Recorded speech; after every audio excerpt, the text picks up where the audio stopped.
evening, and welcome to our Things That Matter series on enhancing our environment and our fisheries. We're really excited to have you join us tonight, and without further ado, here's John Weston. Well, thank you, Stephanie, and a big thanks to everyone who's joining us on this live webinar. If you're watching it in its recorded form, I hope you'll register for future events at our johnweston4mp.ca site. The Things That Matter video series arose from my realization that people crave a forum to discuss the priorities in our community and country that leaders ought to address. Especially in the pandemic, we lack a place to gather, to exchange ideas, and to hear from leading experts on things that matter. The forum ought also to equip me to serve effectively as Member of Parliament should I have the honor to represent the Conservative Party and go on to win election to the House of Commons once again. I want to make forums like this a fixture, a place where we can learn from each other and where I can gather people experienced in relevant fields, build teams of experts so that in future where we need a fast, effective response, I'll be in good position to respond. In our first episode of Things That Matter, we looked at building beyond the pandemic, creating national health and fitness. We had Dr. Silke Cresswell, who's a leading neurologist, and Dr. Darren Warburton, a UBC kinesiologist, talk about physical activity, mental health, and building a strong, resilient Canada. And then our second episode was called Bolstering National Security. We had the former head of CSIS for British Columbia, a leading RCMP officer, and a colonel from our JTF2 Special Ops Force talk about the threats that confront Canada in the 21st century.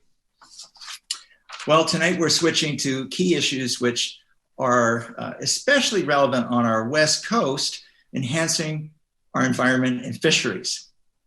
People call me a green Tory because I believe that conservation is core to the term conservative. I've said time and again that the environment is the economy. What does that mean? Well, any team that would lead our country has to confront climate change, but go beyond the mere tackling of greenhouse gas emissions. We have to deal with all kinds of threats to our water, our land, our air, and our ability to grow food and support ourselves. We have to join with other countries to get them to comply with international measures. We also need to get other countries to consume the leading environmental technologies that we Canadians have to offer. Tonight, we'll hear from three people with something important to say about our environment and fisheries. I'm going to introduce each one separately, let him or her speak, then introduce the next speaker. Our speakers have agreed to keep their remarks short, so we'll have plenty of time to deal with your questions, which I request that you send through our chat function at the bottom of your Zoom screen. Our first guest is Dan Albas, the Member of Parliament for Central Okanagan, Similkameen, Nicola. When I previously served as an MP, I had the pleasure of seeing him in action, a passionate representative, someone who works really hard and responds to all the emails and phone calls that tumble into his riding. Tonight, Dan is with us as the environment critic for the Conservatives, but on another occasion, Dan, I'd like you to talk about one of your other passions. Because my wife, Donna, my three children, and I, we all have black belts in Taekwondo, and we'd love to hear you speak as an expert in martial arts and the owner of Kick City Martial Arts. But tonight, it's enhancing our environment and fisheries. Dan, great pleasure to introduce you. Over to you. Well, thanks, John. And it's a real pleasure to see you virtually and to be here with such fine panelists. I'm really excited to hear Zoanne and David, but I won't jump ahead until you've introduced them properly. And my understanding is we got about 5 minutes. Is that right? That's right. Because I just want to make sure that I'm not hogging all the time here. But let's just start off with saying, like John, I'm a father, a community leader, and I want to see Canada tackle these environmental issues. It's a complex world. A lot of them involve a lot of moving pieces. We want to see jobs in our communities. We also want to see conservation, and we want to see clean air and water. We also want to see Canada tackle its climate targets. We also want to see that we can retain investment and grow our economy. And as John has said, that's a balance that needs a lot of leadership on. It needs a lot of talking and understanding. So I'm here just to give a small picture as to what an Aaron O'Toole government would work towards, but also to talk about what the Conservative Party is doing in the House of Commons right now on these issues. So first of all, my leader, Aaron O'Toole, has been talking a lot about net zero. Why? We know that Canada can compete with the best of them. And we also know that we have many advantages that other countries would love to have. We have a thriving oil and gas sector that has shown that it can lower its emissions, that it can bring Indigenous men and women into that area, that it can raise prosperity. At the same time, we can generate technologies that can help provide for new scalable sources of energy that will be affordable, that we can ship everywhere. Look, I'm from British Columbia, so we know Pacific LNG is a great way for us to get the world off of thermal coal, that they can use liquefied natural gas that hopefully will come from hydroelectricity and that will be some of the cleanest in the world. But net zero is something that everyone is talking about, from large companies requiring their suppliers. And, so we're talking about it in Parliament. In fact, there's a bill that the government has introduced, C12, that we believe that is a good bill. It's a good framework for accountability. And we've heard that from the different environmental community as well as from industry that there could be some changes to it. And so we're looking to be putting forward amendments to eventually strengthen that when it comes to committee. But look, there's other things that we're working on besides tackling climate change. We're working on right today at the Environment Committee, we passed a bill that would end the practice of sending our plastic waste for final disposal to other countries. We believe that as Canadians, we take great pride in recycling. We want to have a industry that can utilize those recycled products, reuse them in new applications, and keep them out of our landfills. Right now, unfortunately, is a case where some of those plastics that we send to other countries may end up in a developing country that has no laws that stop it from being dumped or from being burned in a way that's not environmentally friendly. So as a conservative, John, I want to know that we're protecting our oceans. As a Canadian, I believe we should be taking responsibility for our own recycling, and that if we have the will, we can develop the ways. We have a great industry and that can do that. And so Scott Davidson, a member from near Lake Simcoe, who's been advocating for protection of fresh water, this is his passion. And this bill will be going to third reading with some minor amendments. And very happy to have support from the NDP as well as the Bloc, as well as our Conservatives. Unfortunately, the government voted against that all the way. Lastly, Andrew Scheer has put forward, our former leader has put forward a commitment that he had in the 2019 election to ban the disposal of untreated sewage into freshwater or into the ocean. And so this is something that we know happens. We saw this happen in Montreal a few years ago. And look, putting billions of liters of sewage into our freshwater or into our oceans is just not something that as a modern G7 country we should aspire to. So conservatives want to end that practice. Lastly, John, I want to just talk about some advocacy that I think that we need to consider as a country. We are part of the Minamata Convention, which is about mercury and its safe disposal. Look, there is a problem in this country where we have extremely high levels of mercury is getting into our northern communities, particularly in the north, because particular factories in Asia will often burn their mercury to dispose of it. It goes into the air. It floats down and, of course, knows no boundaries. And it ends up in Canada because we have such a large landmass. This is affecting Indigenous communities where tests are showing that women particularly seem to have higher than average levels. So we need to be pressing the government to be talking with governments like China and encouraging them to raise the bar. They're not part of that convention right now. Only Hong Kong and Macau are part of it. And we need to be putting the pressure on them to show some leadership in this regard. Anyway, so those are just some of the issues that as conservatives we're putting forward. Aaron O'Toole has said publicly we'll have a strong comprehensive climate plan closer to the election. I look forward to working with him and with you, John, to put that plan out to Canadians and to work on making progress in these areas. Well, Dan, that was a great tour de force. I want to come back to this. It's not the time to interject with questions because we're going to hear from David Bromley and first from Zoanne Morton. But the thing that I found really interesting about your remarks, you're an opposition critic, and we often hear that opposition critics just criticize and oppose. You were actually covering a lot of constructive ideas that you're behind. And when you came to government, the first government bill you talked about, you said it was a good bill. So you're willing to support good things that come out of the government, which strikes me as being very enterprising and refreshing as a Canadian to hear that. So we're going to come back to some of those things. Thank you, Dan. Now, I take great pleasure in introducing Zoanne Morton. Zoanne is the program coordinator for DFOs, that's the Department of Fisheries and Oceans Streamkeepers program.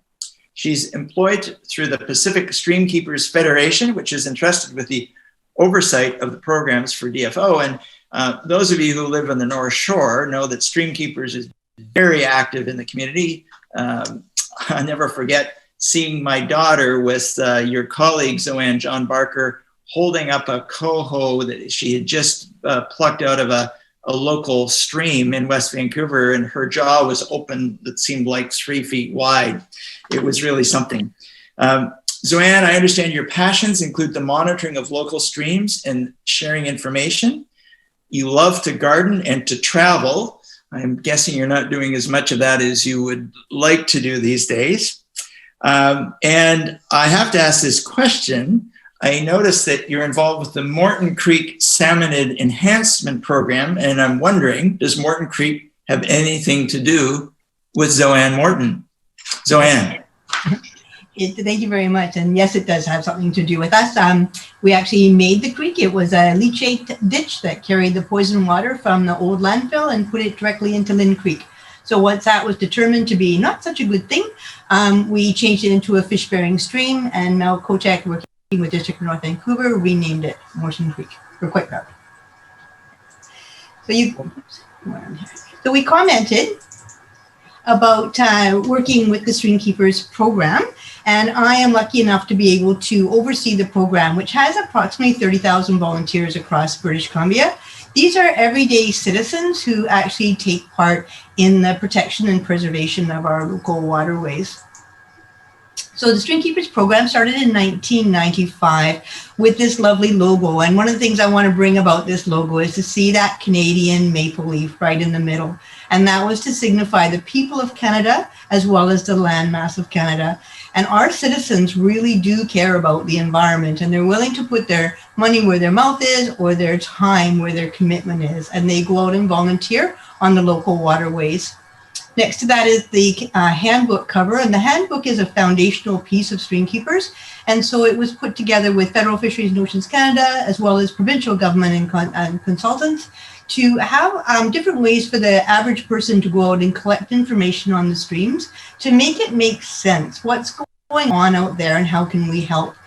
So we might do something as simple as going out and counting the very tiny little things that are on the stream. These are aquatic invertebrate in the lower left, or bugs is the easier way of saying it. And we can tell the health of the water by who's living there. When Dan mentioned about sewage, we actually can find sewage spills depending on the bugs.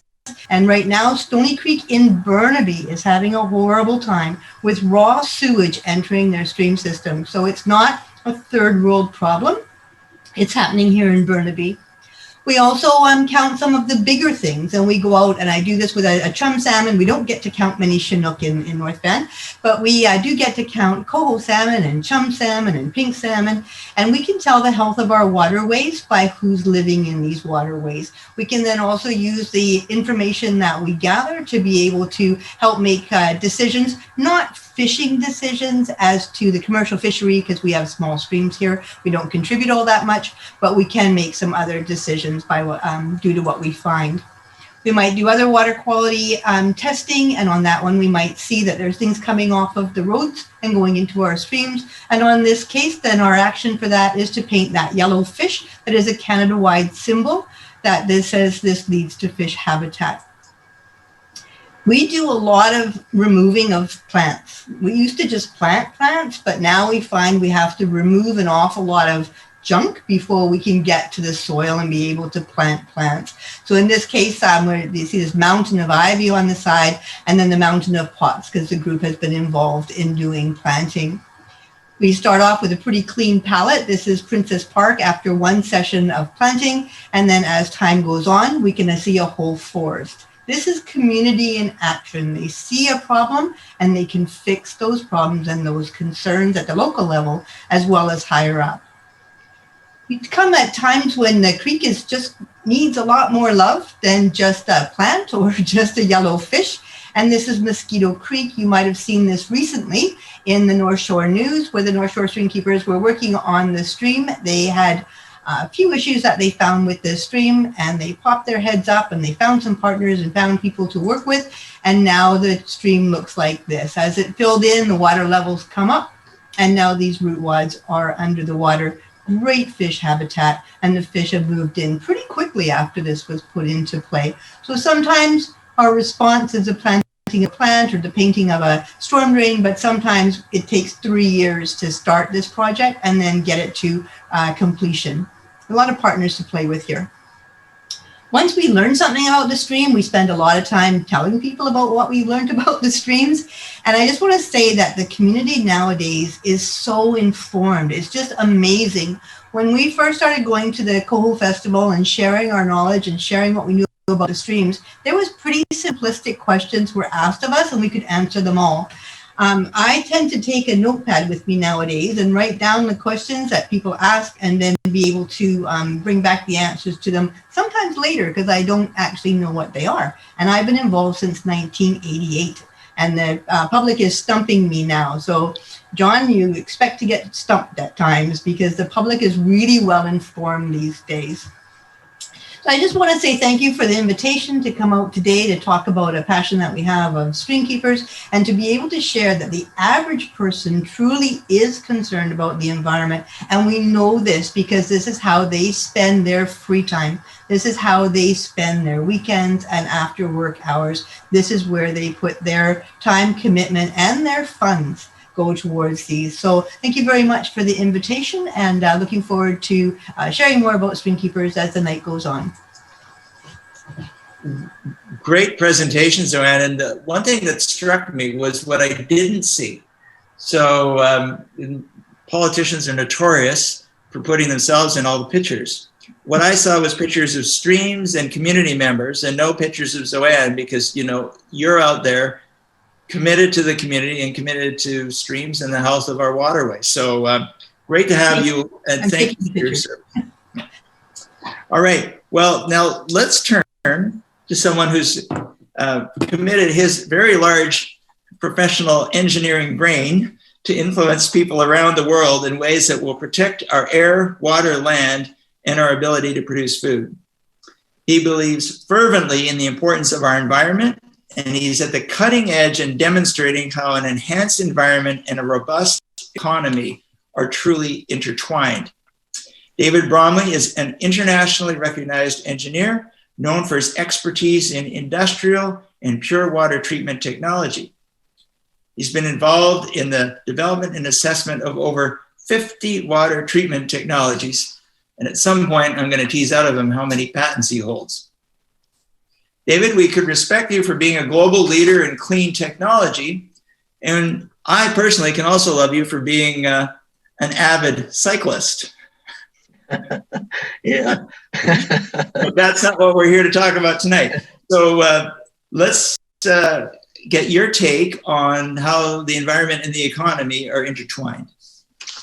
Okay, thank you, John. I'm going to put up our presentation here, and I hope you can see that. So yes, hopefully you can see that, the start of the presentation? Okay. Very clear. Yeah. So again, thank you, John, and thank you for the kind words. It's a pleasure to be here. I kind of laugh a little bit about the fact that I've only got 5 minutes, because I could certainly go longer on this subject, and I'm going to try to do my 5 minutes. But what I really would like to talk about are 3 items. One is the environment, and it's a difficult discussion. The environment, and we get complicated with its discussion. It's got obviously technology difficulties with it. It's got some nebulous, undefined terms that people have difficulty with. I think politically, it's a tough discussion. I'm going to try to simplify it in the presentation. I also want to talk about Canada's opportunity and the importance of natural gas. And I want to present what I think is a reasonable, solid plan to satisfy the Paris Accord. So if we want to start with the first topic of simplifying discussion on the environment, I put in front of you a graphic, which right in the middle is a big circle saying the environment. And then there's a number of spokes going out to different topic areas, different aspects of our community life. John has said many times to people, the economy is the environment, or the environment is the economy. And people look at him and kind of glaze over and wonder, well, what are you talking about? I mean, I heard Dan tonight talk about how we have to balance the environment and the economy. And that's been a common thought process, but how do you balance the environment and the economy? The reality is that we have a difficulty in understanding the importance of the environment. But if I take and change the words in that green circle to the secure supply of food, water, and energy, we start to get a whole different aspect of the importance of the environment. If there's no food, and there's no water, there's no energy, there's no economy. The health of Canadians, and for that matter, the world, would obviously be in trouble. Security. Now, one of the problems with food, water, and energy is that countries use the supply of food, water, and energy to actually undermine their neighbors. So security is a major problem with access to food, water, and energy. Education and equality and infrastructure. All of those aspects of a community are not even a consideration if there are problems with the supply of food, water, and energy. The reality is that the environment is that guardian of food, water, and energy. So an environmental event. So to Zoanne's comment about the creek coming out of a landfill and contaminating a river. That water is not available for drinking. It's not available for irrigating crops. As a result, it causes a problem with water, it causes a problem with food. We have issues with droughts. It obviously causes supply with food. Issues with ice storms, and we saw ice storms in Montreal many years ago, and the problem it caused with energy, so supplying energy to Montreal at that time. And we just had one in Texas. The Texas one was terrible. And in fact, it impacted not only energy, it in fact impacted water supply. The pumps couldn't work to supply water. There was a run on food in the stores. There was more damage in that ice storm than any hurricane they've ever had in Texas. And so when we look at the fact that the environment is that guardian, we get to the topic of climate change. And the reason climate change is so important is because it's such a massive impact on food, water, and energy. And that's why people are so concerned about it. I sometimes think that we unfortunately get politicized with climate change. But the reality is that it is a major impact on those 3 essentials of life. And for those of you who do not believe in climate change, this is still an environmental event to you, because the environmental event in this aspect is that it's disrupting the carbon-based energy that we supply from Canada. You know, the argument for climate change is real. If you think about it, 500 million years was required to produce these dense carbon-based fuels, which we're oxidizing or burning in 400 years. 500 million years to 400 years. That's a lot of CO2 going into the atmosphere in a very short time. Took a long time to make it, and we're putting into that atmosphere in a short period of time. And the result is going to be some type of unequilibrium in the system, an overdose, essentially an overdose. So let's look at what Canada's opportunity is. Well, first of all, it's technology. But the reality is that we have to figure out in Canada that we have a very secure and strong hydrocarbon-based energy resource. And we got to figure out how we can use that carbon-based energy side by side with renewables. Natural gas is the most abundant resource in the world. It's on every continent. There's no geopolitical issues. This natural gas is available to everybody. And Canada needs to be a world leader in a global solution to use natural gas without emitting CO2.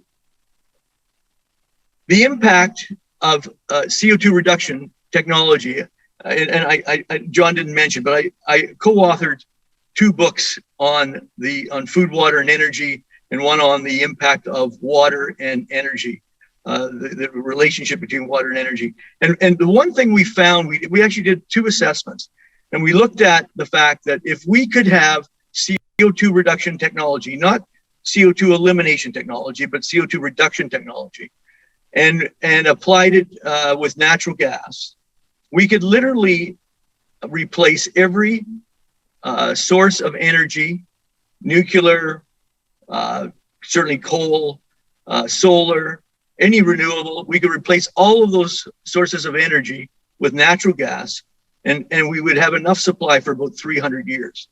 So there's lots of natural gas in the world. The Paris Accord. So in 2015, we agreed under the Paris Accord to have by 2030. So think about this, in 2015, at that time, it looked like a good idea. It was 15 years away. We agreed, Canada agreed to have 30% reduction in emissions based on the 2005 base year. Now, to help you out a little bit, and I'll have a graph at the very end here, but the fact is that we have not reduced our CO2 emissions since 2005. In fact, it's a flat line. But what that means is we're right now generating about 729 metric tons. 30% means we have to reduce that CO2 emissions by 219 metric tons by 2030. That's going to be a tough road to hoe. The other thing we agreed to, which was terribly wrong, is that we would keep fossil fuels in the ground. And what a silly idea that we would take fossil fuels, which is our major source of revenue for the country, and agree to keep it in the ground instead of looking at changing the way we manage those fossil fuels, those hydrocarbon-based fuels. And that's what I'm going to get into tonight as far as a technology focus. The opportunities we have to actually manage CO2 are tremendous. First of all, a very easy one is that we convert all coal-fired electricity production facilities to natural gas. Automatically, we get a 50% reduction in CO2. And what does that mean? It means certainly, and we're already doing that in Canada. We've done actually a very good job of it. Certainly the US is doing the same thing. But if it takes us to go to other countries and do it, I think we should be doing that. I think we should be, buying out utilities in other countries if they have coal-fired and doing the conversion. The second thing is carbon capture technology.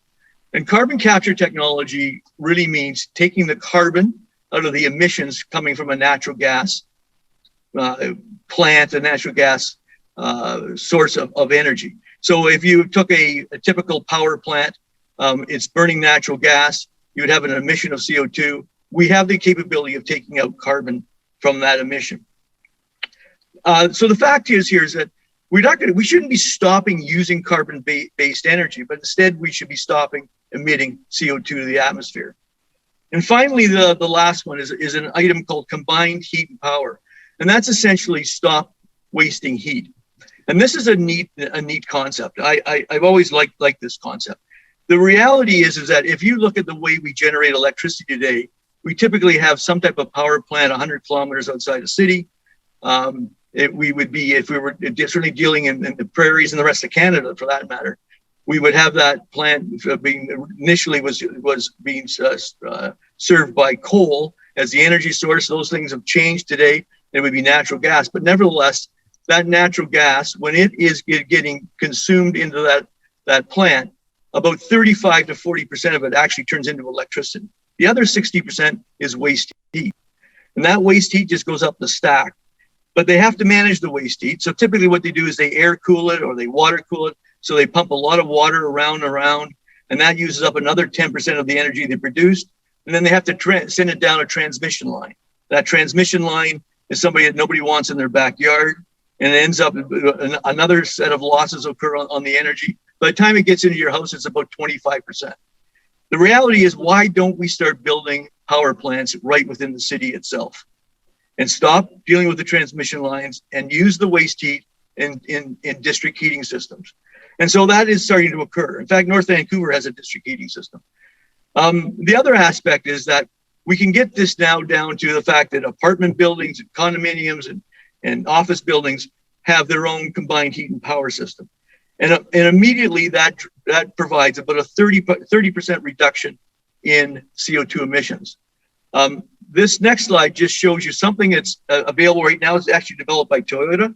This goes into your houses. If you go into a 1,500 square foot house, it actually produces enough electricity for your house and enough heat to run your heating needs in the house. And by the way, heat in its own right can be used for cooling purposes as well. So you can use heat obviously for heating, but heat can also be used for cooling. So HVAC systems can run off the system as well. So when you think about it, we have all this ability to reduce CO2 and for that matter, eliminate CO2.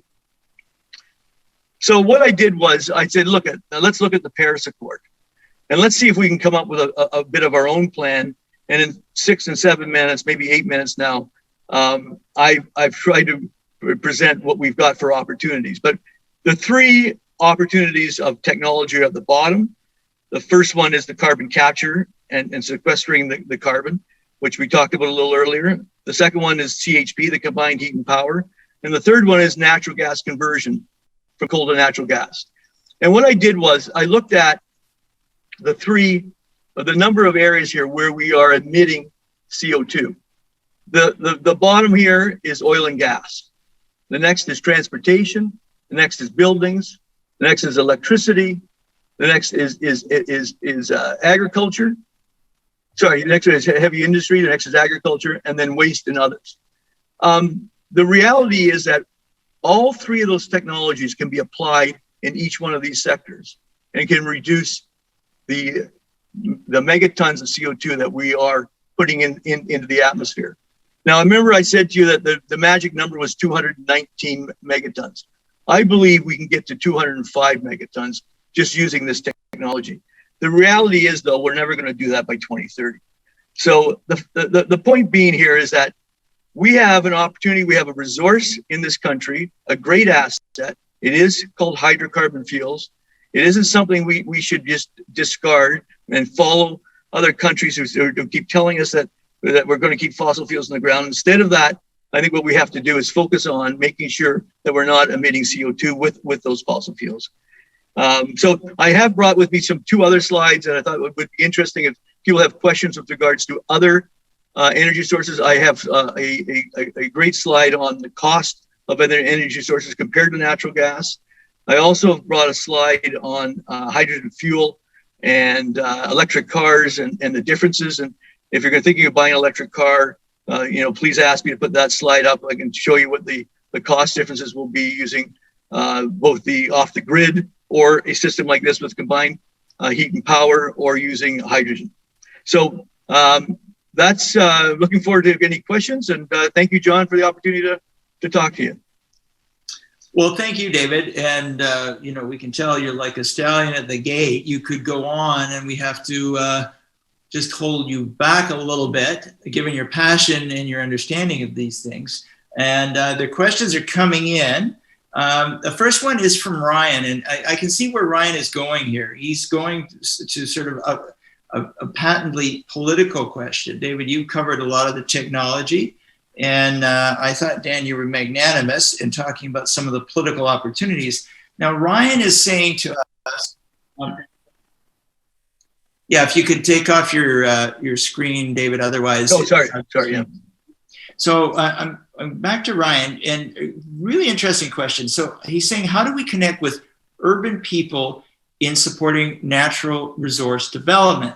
He says that people in urban centers often don't understand that we need natural resource extraction for them to support their way of life. And he uses a very cogent illustration. He says they often wouldn't even know that you need natural resource extraction to create the battery that's in your cell phone. So maybe, Dan, we'll start with you. You're the natural one to go to on this. What's your response to Ryan's question? Well, I come from a riding, John, where there's two copper mines, Copper Mountain and Highland Valley Copper, just outside Logan Lake. And, when I talked to some of the workers there, they were all showing me pictures of a car that had come by, electric vehicle, and it had plastered right across it. If you support mining, or if you support electric vehicles, support mining. There's 4 times the amount of copper in an electric vehicle than a standard internal combustion engine. And so certainly Canada, we do have a lot of the minerals that could be used. And we have some of the best companies and some of the highest standards in the world. So, we should obviously be looking to see if we can supply some of these opportunities. And look, natural resources, there are other skill sets. For example, a company out of Saskatchewan recently demonstrated geothermal technology, the same drilling techniques often that is used for oil and gas. Can be used for geothermal. And again, it's knowing where the opportunities are. And so it's the old story of acres of diamonds, where if you just look under your feet and see what opportunities you have, there can be jobs. At the same token, there can be opportunities to sell our products. And when I say products, let's also not forget services and technologies to other countries to help them tackle the same problem of climate change. Look, if Canada suddenly turned everything off tomorrow, the world would continue to use some of these things. And unless we start making the technology accessible, affordable, and scalable, many countries will continue to use thermal coal, which I don't think is the right fit. And certainly from David's presentation here, we have resources, again, those acres of diamonds are underneath our feet if we just look down and look for those opportunities. So, John, could I maybe add something to that? The fact is, I really do believe that there's a tide change is occurring. I think that we spent a lot of time on alternative technologies that we thought were going to be the panacea of success, and they haven't been.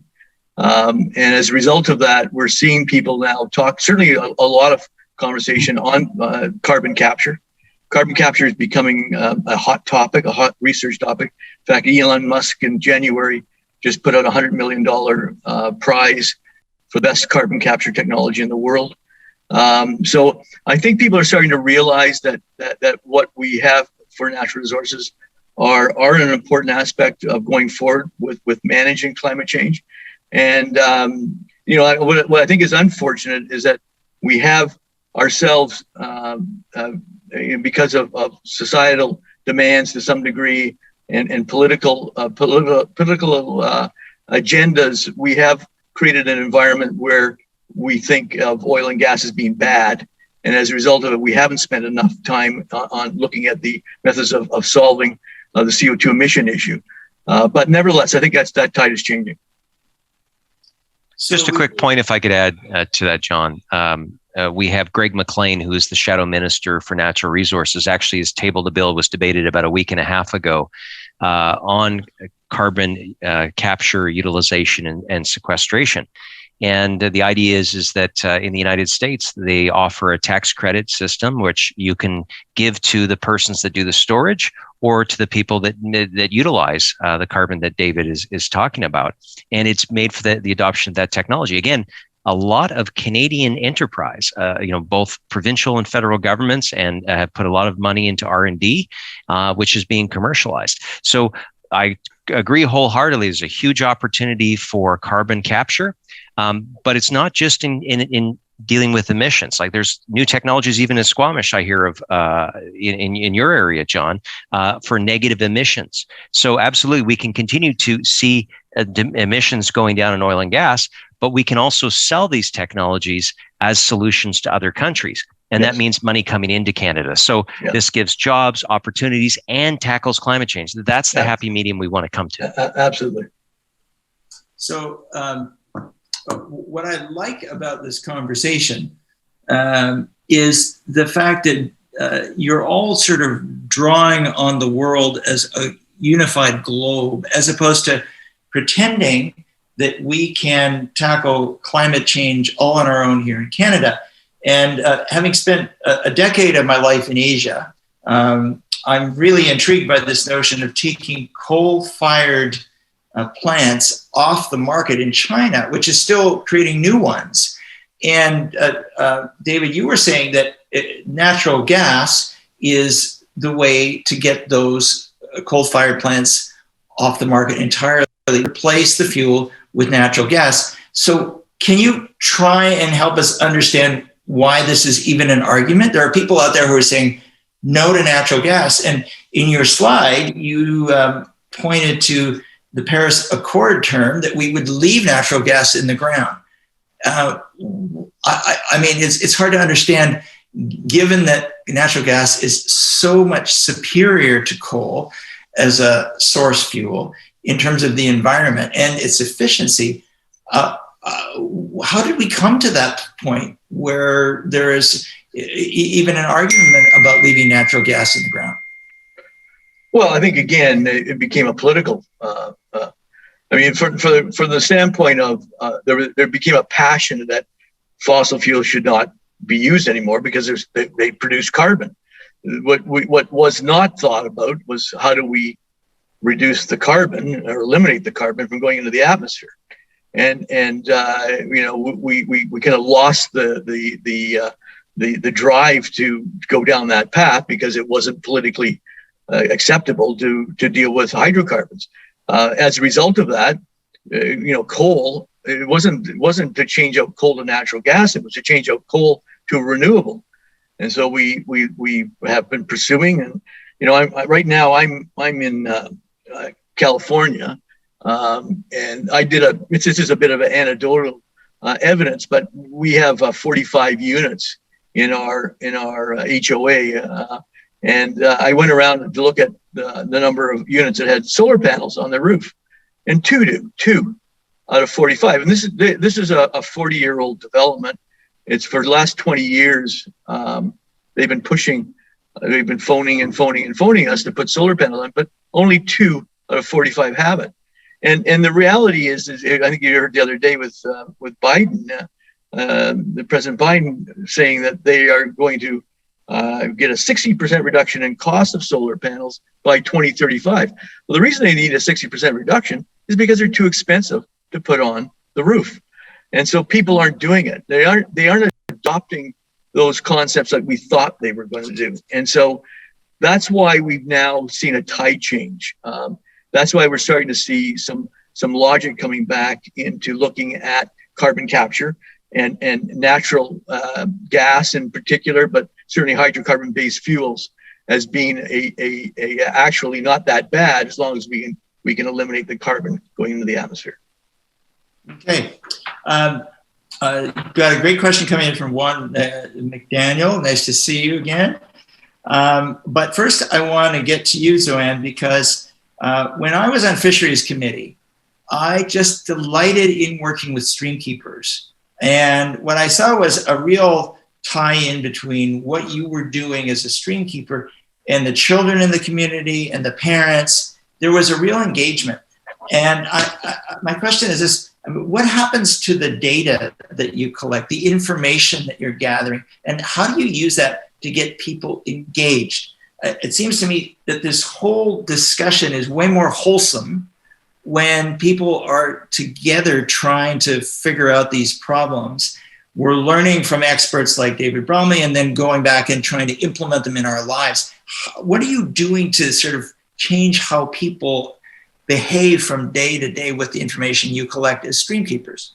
Yeah, so that's got a lot of aspects to it. One of the reasons that we work with children is because their parents are CEOs of some of the major companies, and they tend to be in the Vancouver area that work in the natural resources and other areas. So it's a little hook that we have of getting the children involved. But they have really good eyesight, and we're able to get the information from them. But as we look at the data and what's there, it starts us to ask more questions about things. And as we look at more questions, that gets broader and broader. And pretty soon our eyes come out of the stream and we start to look around and think what needs to change to make a change for the creek itself.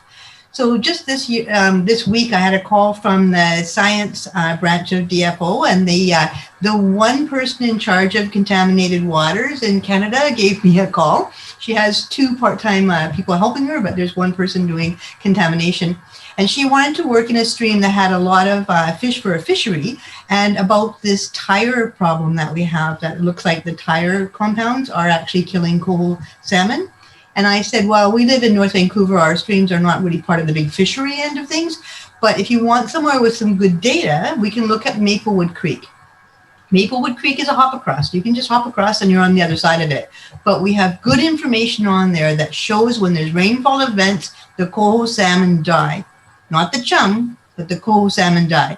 Tire particles are looking to be a problem for coho salmon. So then we think, what do we do? You and I have tires on our cars. Mine is fairly new. I don't plan on taking them off. But is there a way that we can capture the road runoff that's coming and be able to capture that and take that problem out of the system? So the information that we gather on the stream starts to have an effect. Stony Creek, their problem they're looking at is road salts and sewage. So those are the 2 things that they found from looking at bugs in the stream, by going down to the stream and looking at bugs.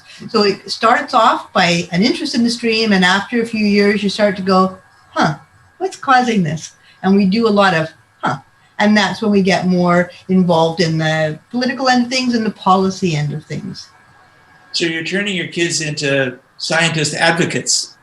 Very much so. Very much so. Yeah, my grandkids now. Okay, I'm going to go back to my old colleague, Dan, with a question that partly from my friend Juan McDaniel and partly from my heart. Juan asked the question, what's the future of the oil sands in the relationship between the economy and the environment? But before you answer, Dan, I grew up in politics. I guess it started with John Fraser. He was fisheries minister. He was my MP. And I really loved that man. I still do. He's a mentor and a friend. And he taught me that there's 4 C's in conservatism. He said it's compassion, community, competence, and conservation. My dad was an environmentalist who went around the world helping mine owners like the people in your area rebuild their environmental landscapes. He would go to places which had strip mined and help them get the grass growing, and then the animals would come back, and the bigger animals. The biggest compliment paid to my dad was he could make grass grow on a golf ball. My family cares about the environment. I care about the environment. As a conservative, I think we ought to own the environment as our issue. So Juan is saying, what's the relationship between the environment and the economy in the oil sands? I'm saying even bigger, how do we build our party as being the advocates for the environment, which I always thought we were. And yet somehow that reputation got tarnished. What can we do to bring it back? Well, let's start by saying that right now, Alberta is hit such a hard time. And this isn't the first time that Albertans have seen, going from feast to famine in the oil sands. And it always takes leadership. It takes leadership locally, similar to what Zoanne has done. It takes leadership provincially, like Jason Kenney is trying to do, to make sure that they can retain the Alberta advantages. Because let's just be very mindful that the oil sands have seen their emissions intensity drop by 30%, not by chance, but by a desire by industry to reinvest. and Jason Kenney has put in place their tier regs, which actually for emissions intensity, it generates money that goes back into R&D. So we're seeing investments in things like hydrogen. We're seeing some of the other investments that David was speaking about earlier, and that's an important thing as that province switches off of coal and moves to other forms of energy. But let me just say this. Is first of all, we had the Climate Choices Institute come in and do a briefing with caucus, and what they said is that look, that in a net zero environment, there's 60 different profiles, 60 different models they came up with, and the oil and gas sector can continue well past 2050, well past 2030, I should say, and on to 2050, where we want to hit for net zero.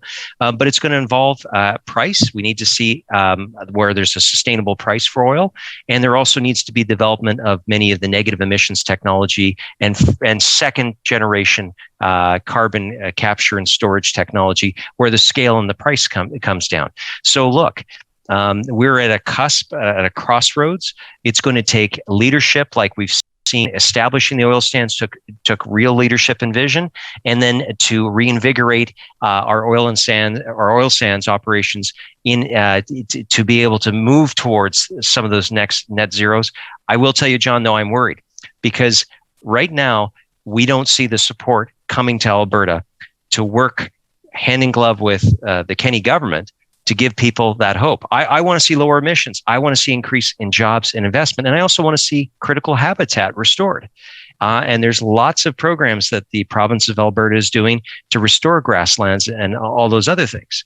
So it's going to take leadership, John, and it's going to need more conversations like this. And it's also going to matter because at the end of the day, it's a commodity that has to fight on the open market. So I believe in a prosperous Alberta. I believe that we can continue to leverage our oil and gas sector to be able to do what they do best, which is produce some of the cleanest and most at the highest environmental standards, and to raise the quality of life for not just Alberta, but for the whole country. That's what I believe, and I think that we can also do it, though, if we make the right choices. And, when I said the environment is the economy, and I remember standing in the House of Commons saying that was partly fueled by the notion that some 1 million people in Canada owe their jobs to the environmental sector. And that's something, David, you're very familiar with. Can you elaborate on that just the importance of the environmental sector for jobs and investment in Canada? Yeah, I mean, the data shows very clearly the clean technology sector and the environmental sector by far outstrips the automotive sector and the oil and gas sector as far as employment goes. So I think, when I remember we talked about this as to the different reasons why the environment is the economy. I've put forward tonight my real reason about why the environment is the economy is simply because the environment is the steward of food, water, and energy, and so nothing happens without food, water, and energy. But that being said, the result of all the outcomes of environmental awareness has been we've become much more efficient.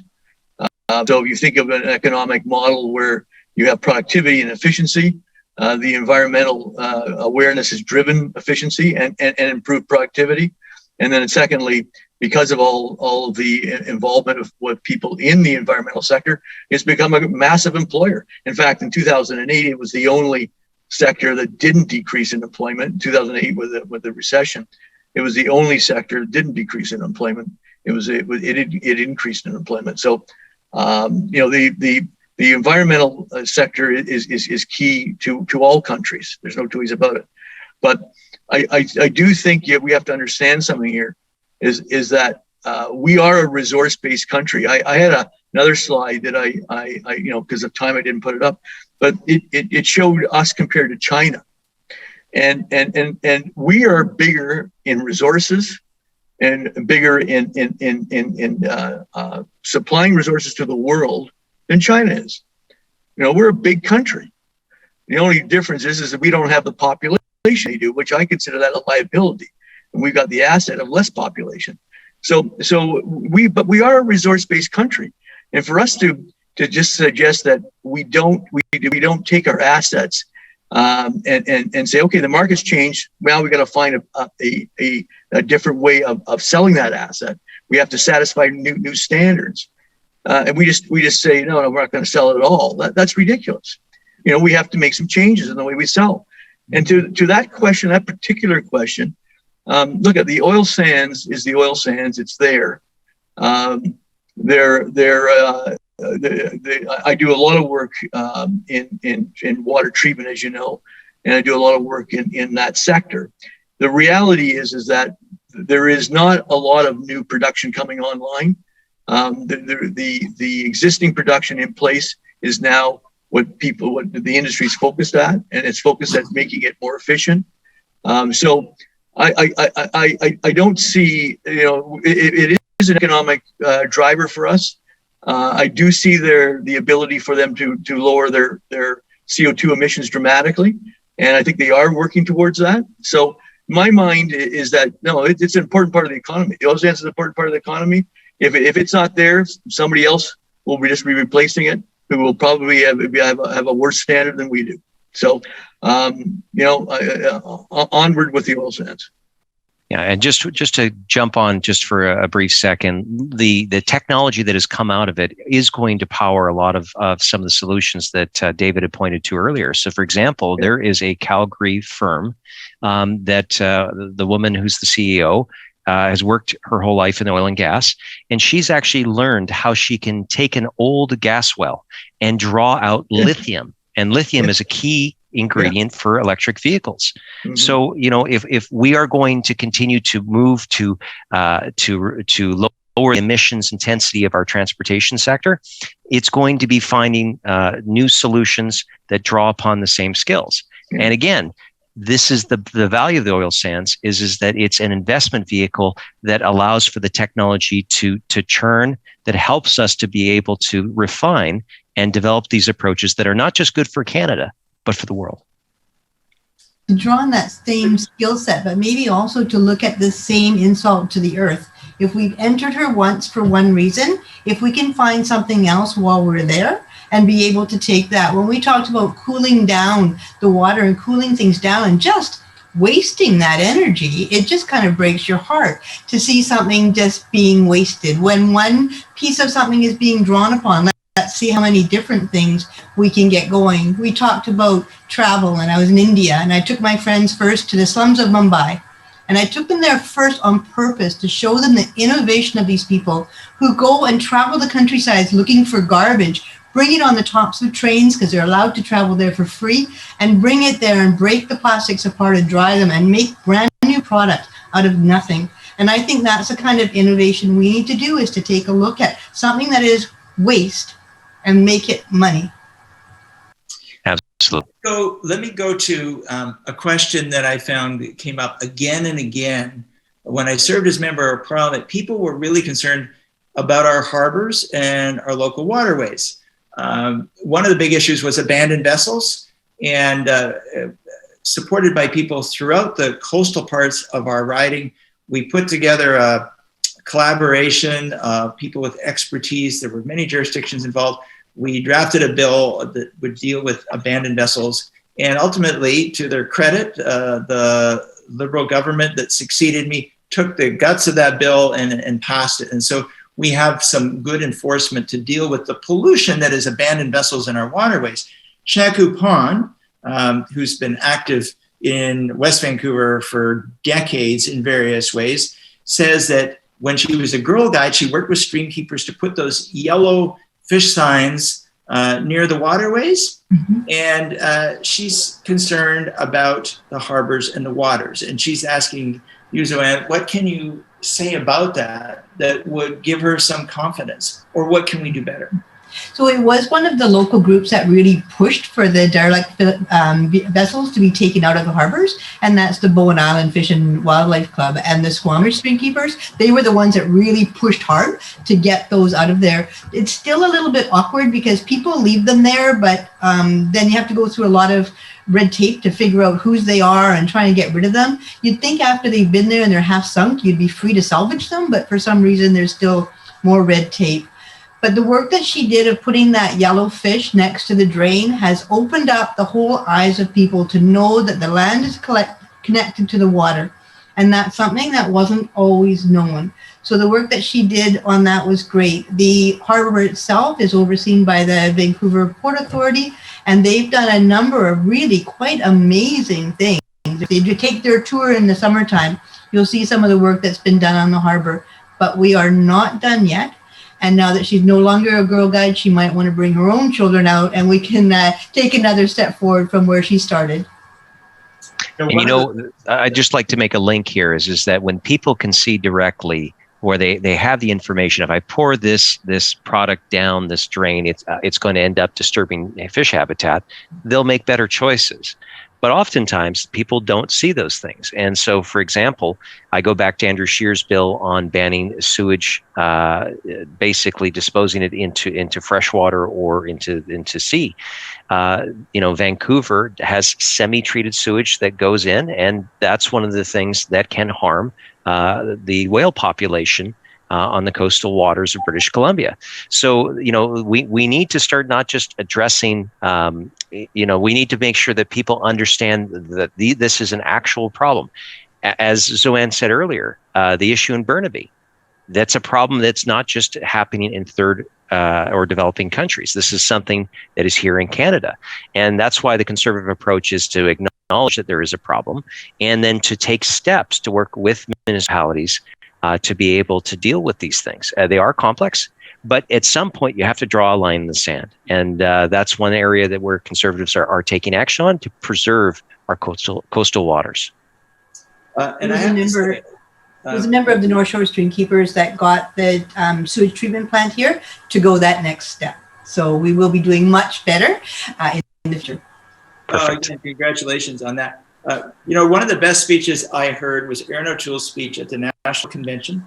The convention had its moments and there were problems, but the leader's speech was remarkable, I thought, in that he said, climate change is real and we have to do something about it. Look out here, wait for my proposals, they're coming. And then he said, we have to go beyond GHGs. This whole notion of raw sewage being dumped into our freshwater and our oceans, it seems preposterous that in a country where we are so concerned about our environment and our fisheries, that would continue. And I really like the forcefulness with which Aaron spoke. And I think part of that is because he's been out to West Vancouver many times. He understands that people really care about this. And he said, it's not enough to wait for the other parties to do badly. We have to do well. We have to come up with innovative solutions, and we have to listen to the kinds of questions and ideas that are coming through the people who are on this Zoom call tonight. So I'm just going to go around the circle one more time. We're past our hour, but I would like to know, if you've got some concluding thoughts before we wind this up. And David, we ended with you, so we're going to start with you, and then Zoanne will go back to you, and then Dan. What are your last thoughts? And in true parliamentary tradition, you've got 1 minute, so go for it.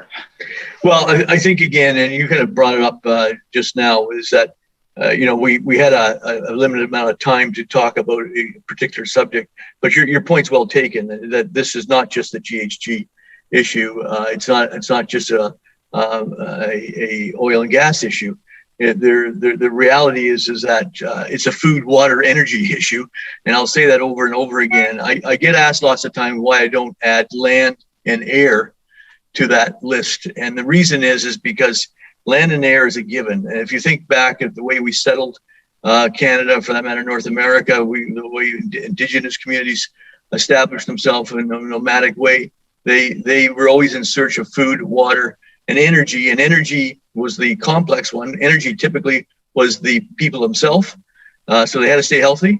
And then we got into animals and horsepower, and we got into mechanical energy. But the reality is that food, water, and energy is what drives a community, which are the essentials. And so doing anything on the environment in that regard, setting policy in that regard, to me is very, very important. And that should be a conservative value in its own right. Thank you. Joanne. I'd just like to thank everyone that joined the call tonight. We can't see everyone. We can only see a small portion of us. But I want to thank you all, because I know that you've all done something for the environment, whether it's the young lady who painted the storm drains or cared about the derelict vessels in the harbors, or whatever you've done. I just want to say thank you, because I know that you've taken an interest. It's because the average Canadian cares about the environment that we have protection for the environment in our policies. If no one cared, we would just allow everyone to do whatever they want. But it is your caring and your concern that does keep government held accountable to the fact that we need to draw from the environment. We have nowhere else to draw from. So we need to do that, but we can do it with great care and concern. That's a great comment, Joanne. I want everybody to really treasure what you said about that. I mean, David's expertise is invaluable. And you pair that with the kind of community activism that you represent, there's nothing we can't do as Canadians. Dan. Yeah, well, John, I think you put it there. It's putting those rational steps, but then putting them into passionate action. And that's something that you've always done. I've known since you were a member of Parliament, is to consult widely, bring a consensus, and then get up on that microphone and convince those that they need to get on the yes side. And look, Aaron O'Toole absolutely was correct about this. We've allowed the issue of climate change in particular, especially when it comes to a carbon tax, to eat up so much of the political oxygen that it just gets to a yes no situation. And that's one of the things when I was first assigned this new critic portfolio, I wanted to change. And so you can see tonight that Aaron O'Toole is talking about the need to address climate change. But myself, as his environmental critic, we are also saying, look, mercury being poisoning of our remote indigenous people is not right. We need to work with international partners to resolve that. And the government hasn't done, in my opinion, enough on this. We want to make sure that sewage is kept out of our fresh water and out of our coast. That is something that needs to be done, and we need to put our foot down. We've talked about the need to adopt new technologies, particularly carbon capture and utilization sequestration technologies. We've put on a bill to discuss about that. We've talked about the need to stop our plastic waste from getting into developing countries that will dump it in our oceans and cause a huge problem for everyone. And yet the government wants to debate banning a plastic fork. Let me ask which one your viewers here tonight would say is the really tackling the problem. Canada's Conservatives, we want to see lower emissions. We want to give hope that we can see investment and jobs, as well as a long-term environment that we all love and cherish. But we also need to move into talking about how do we restore critical habitat? How do we support groups like Zoanne's right across this great country to do the good work that they can do? Look, if people know what they need to do and they're given the tools and their government works with them, there's nothing we can't achieve. And so, John, I want you back in Parliament, standing at that microphone, trying to win over hearts and minds. Well, thank you for that, Dan. And I'm going to say something that every campaign manager in the world would despair. It's not about me getting back in Parliament. It's about getting the best ideas implemented by those who lead us. And I believe that our community has an incredible amount of expertise and passion. It's such a wonderful place to come from. I happen to live in West Vancouver, but I look at my community to include West Vancouver, Sunshine Coast, Sea to Sky Country, people with connectedness around the world who take the best of what we've got and then make it better. And I think when it comes to the environment, to fisheries, there's no community that cares more. And there's no community which I could be prouder of. These are people, like Allison Wood, you're talking about plastic stand. Allison has been out there campaigning against sending plastics into the oceans. And, she and her family are very involved with Mount Seymour. But her passion is for the environment. You talk about these technologies.